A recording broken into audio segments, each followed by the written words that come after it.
AFP, Chinese regime expands its nuclear arsenal faster than ever. Pras Michel found guilty in illegal China influence scheme. China plays the major role in enriching cartels, funds deadly fentanyl epidemic.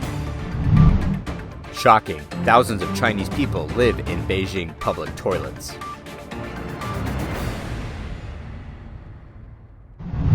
The Chinese regime is on track to become the world's third major nuclear power after the US and Russia as it accelerates the expansion and modernization of its nuclear arsenal. According to experts, Beijing is motivated to enhance its deterrence and counterattack capabilities in case of a future conflict with the US. AFP reported that the Stockholm International Peace Research Institute estimates that China has a stockpile of around 350 nuclear warheads, much smaller than the US and Russia.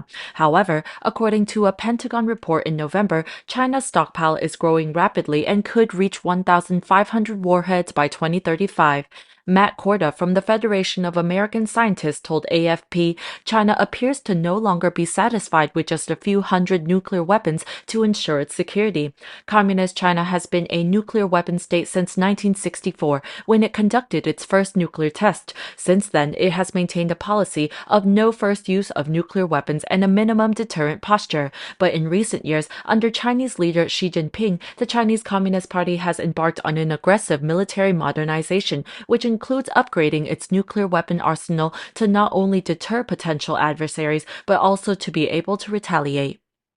David Logan, an assistant professor at the U.S. Naval War College, said China is undertaking the most significant expansion and modernization of its nuclear forces in the country's history. This involves increasing the production of warheads and improving the delivery systems with a nuclear triad: missiles, aircraft, and submarines. China is also developing new types of missiles, such as hypersonic glide vehicles that can evade missile defenses. It is also rapidly expanding launch facilities for intercontinental ballistics missiles, with over 300 silos. The International Campaign to Abolish Nuclear Weapons has estimated that the CCP spent $11.7 billion on the nuclear program in 2021, less than a third of the U.S.'s spending. However, experts say there are challenges and constraints to the Chinese regime's nuclear buildup. One of them is the limited availability of fissile materials, such as plutonium, that are needed for making warheads. Some analysts argue that China's nuclear expansion is driven by its perception of a growing threat from the U.S., which has been pursuing the modernization of its nuclear forces and deploying missile defenses in Asia and Europe. Others contend that Beijing's nuclear ambitions are part of its broader strategy to challenge U.S. leadership and dominance in the international system. China's powerful nuclear arsenal could dissuade U.S. involvement in a potential conflict in the Taiwan Strait.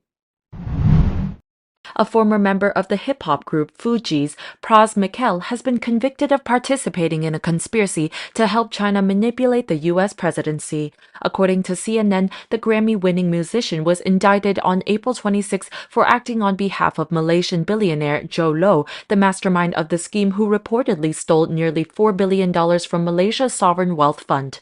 Michel reportedly transferred Low's money, which is around $800,000, to a network of straw donors to Barack Obama when the former U.S. president was bidding for a second term in 2012. The rapper was also charged with receiving money from China to pressure U.S. officials to send back a U.S.-based dissenter, Guo Wengui, to China. For Michel, a federal court in Washington determined that he was guilty of all the 10 charges against him, which involved conspiring to swindle the U.S., interfering with witnesses, and not reporting his lobbying work on behalf of a foreign actor. The most severe counts could land him in prison for as long as 20 years when he's sentenced. The defense contended that Michel sought to make money and received bad legal guidance as he changed himself in the world of politics. David Kenner, who represents Michel in the case, said, "If we do move to a sentencing hearing, I remain very confident we will certainly appeal this case. This is not over." On the other hand, Low is now wanted by the U.S. government. He is believed to be staying in China at the present. Amid the recent tension between China and the U.S., there's also friction over another issue: the illegal trade in synthetic drugs. According to testimony given during a House Subcommittee on Healthcare and Financial Services hearing on April 26th, The Chinese Communist Party, or CCP, provides cover to schemes that support the production of synthetic drugs, responsible for killing hundreds of thousands of Americans. One of the main drugs is fentanyl, 50 to 100 times stronger than morphine. It is approved in the US only for severe pain, in cases like cancer treatment. Subcommittee Chair Lisa McClain, Republican, Michigan, said, "Criminal organizations based in China have captured the money laundering organizations of the cartels. That means the CCP regime oversees massive money laundering operations conducted by Chinese nationals to support drug cartels that are flooding the US with lethal opioids." Fentanyl of Chinese origin is quietly destroying American youth. Even though China placed the entire class of fentanyl-type drugs and 2 essential fentanyl precursors under a controlled regulatory regime in May 2019, indirectly it remains the principal source of US fentanyl. However, instead of finished fentanyl being shipped directly to the United States, most smuggling occurs via Mexico. Mexican criminal groups increasingly source fentanyl precursors from China, and then traffic finished fentanyl from Mexico to the United States. The most tragic thing is that young Americans die without intentionally taking drugs. Instead, counterfeit medicines and some over-the-counter medications are being laced with fentanyl, killing young Americans of military age. Fentanyl was the foremost cause of death among Americans aged 18 to 45 in 2021. Over 100,000 died from drug overdoses, and over 75,000 died from opioids, such as fentanyl. The shocking figures highlight an overdose lethality that had increased significantly since 2012, when synthetic opioids from China began supplying the US demand for illicit opioids. The US-Mexico border crisis aids Chinese medicine. In 2020 and 2021, the southern border of the United States has expanded to the extent that the Biden administration has warned that the United States will face illegal immigration more than ever in the past 20 years. So who benefits from this massive influx of illegal immigrants into the US? It's the Mexican cartels, says Jason Jones, retired officer captain in the Intelligence and Counterterrorism Division of the Texas Department of Public Safety. Jones said, "It's not just human trafficking, but fentanyl has flooded into our country as a deadly weapon. In addition, it is a fact that cartels have switched roles from the original organized crime group to the entity that dominates the country, in parallel with the Mexican government.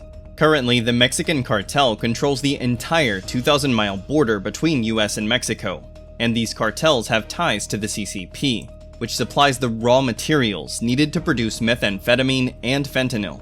The House Subcommittee on Healthcare and Financial Services examined how Chinese money laundering organizations, or MLOs, have become an integral part of Latin American cartels and are depended upon to launder illicit funds needed to manufacture and finance fentanyl and fentanyl-related compounds. McClain said, "Cartels are making millions as Chinese organized crime is laundering money and providing the precursor elements needed to produce, finance, and traffic narcotics moving across the border." McClain added that while cartels typically take weeks to months to launder the same amount of money, Chinese MLOs can do it in hours, which has significantly increased the cartel's bottom line. Channing Mavrelis, director of the illicit trade program at the think tank Global Financial Integrity, said that the Chinese MLOs have been highly successful because they exploit China-specific exchanges and manufacturing centers to profit from the drug trade. The system relies on Chinese nationals residing in the United States, who act as money brokers between the cartels and China-based launderers, who convert the money into tangible goods. Essentially, the proceeds of the drug trade are passed to a Chinese broker in the United States. That broker then sells dollars to Chinese nationals in China, who buy the equivalent in local currency, and use that currency to buy goods, which they then send to Latin America. Then an agent in Latin America sells those goods in local currency to the cartel. That system, as Mavrelis said, is very lucrative and successful. She told of a Chinese businessman with US citizenship who laundered nearly $30 million of drug proceeds for Mexican, Colombian, and Guatemalan cartels using a casino in Guatemala, a US-based seafood export company, and US and Chinese bank accounts. Chinese author Meng Guo published a revealing article about Beijing on China's NetEase. Beijing is known as the city with the most public toilets in the world. China's capital, Beijing, has nearly 13,000 public toilets, not to mention many public toilets in shopping malls and restaurants. A management room in any roadside public toilet accommodates public toilet sanitation workers. The author said not long ago he walked around many alleys in Beijing to experience living in public toilets. But he said, "This is a Beijing I have never seen." A public toilet worker named Liu Jun, alias, lives in a less than 22 square foot or 2 square meter cramped room in a public toilet near Lama Temple. His private room has a cupboard that is half a person high, leaving a narrow passage. To sleep, he has to climb a ladder to the attic, which is even more cramped. Liu Jun and his wife live there. The room has no air conditioning, only a window, and a fan in the attic. All of his belongings apart from clothes amount to an induction cooker, an electric kettle, and a rice cooker stored in the cupboard, and nothing else. The room of another sanitation worker, Zhang Yuanmin, is more spacious, at 55 square feet. There was a one-person wide aisle between the bed and a cupboard, so he didn't have to climb up and down daily to sleep in an attic. Beijing public toilets are divided into Class 1, Class 2, Class 3, and Subclass 3. Class 1 and 2 public toilets number over 7,300. They are available 24/7 and they are habitable, but the management room is just enough for a bed and cabinet. For places with better conditions, the management room may be equipped with air conditioning, so winter and summer are not too harsh for workers. The most troublesome thing for workers living in these public toilets is bathing. Liu Jun and his wife have been here for 2 months, and so far they have not showered. Only in the evening, when there is no one, do they hide in the toilet to clean their bodies. Liu Jun and his wife also eat dinner in the toilet. Their daily food is only cheap things like potatoes and cabbage, sometimes peppers and spinach. There are also canteens for sanitation workers, but the food is horrible and costs 72 cents a day.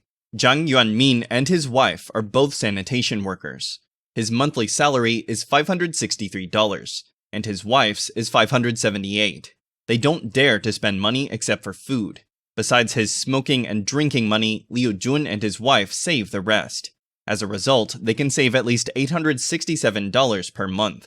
Like Liu Jun and Zhang Yuanmin, thousands of sanitation workers across China live and commute daily in such houses. These toilets were built 15 years ago, when Beijing was in the heat of welcoming the Olympic Games and initiating the fourth toilet revolution.